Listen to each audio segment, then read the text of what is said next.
So, since the last time we spoke, a lot of people have seen the movie so far. Yeah. How's it been? It's been good. I actually, now that I know it's not a complete disaster, I actually enjoy sitting in those screenings. At this point, it's sort of a subtle education. I'm fascinated to sit in the back of the theater and hear what people are laughing at and hear what different types of people are laughing at, the critics, the general audiences, and just kind of collect mental data as to really what works and what doesn't. So Ted kind of allowed you and Alec and Wellesley to sort of expand how you write and what you write. Like, yeah. How do you think how does that work for you guys? We really enjoyed it. There's a lot. I mean, it's the hardest thing we've ever written. A feature script is infinitely more difficult than writing a half-hour television, because with a show like Family Guy, or really any sitcom, I suppose this probably goes for shows like Seinfeld as well, you can be a little loose with the story at times. If you have a lot of really great jokes, you can tread a little bit of water with the story, and you're only taking up 22 minutes, so you're fine.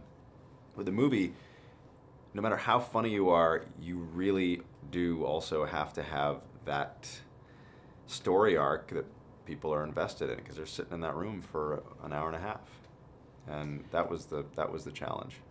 And so Ted, like with Family Guy and Brian, it's a dog, but you don't ever think of Brian as a dog. 5 minutes into Ted, you accept that he's real, and that was really important to you. So how do you think that people are accepting that?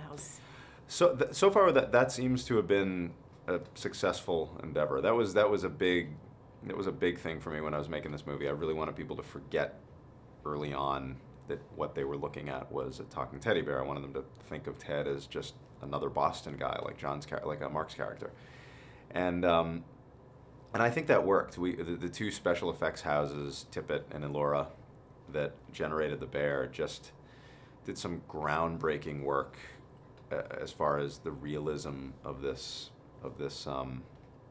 character.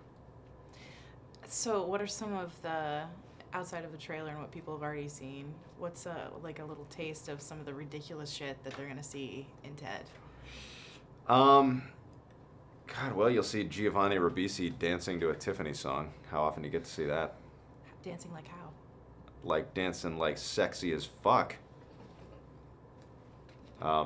You'll get to see, God, I don't want to give shit away. Mark Wahlberg does two things that he doesn't feel comfortable doing in this movie. Singing and dancing. Mm-hmm. Mila picks up shit. Mm-hmm. You're not helping me on this. No, I'm just listing them off. Yeah. Uh-huh. Yeah. Okay, no, I haven't seen the movie, so go ahead. Why Ted? Why now? I don't know, because I felt like it. No, Ted was originally an idea for an animated series that I came up with and shelved for a while. And when it came time to do my first movie, it seemed like the perfect premise.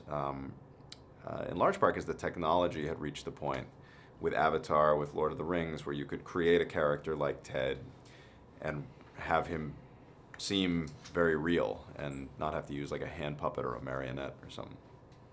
It's great. Cool. I'm good. Alrighty. Good to see you again.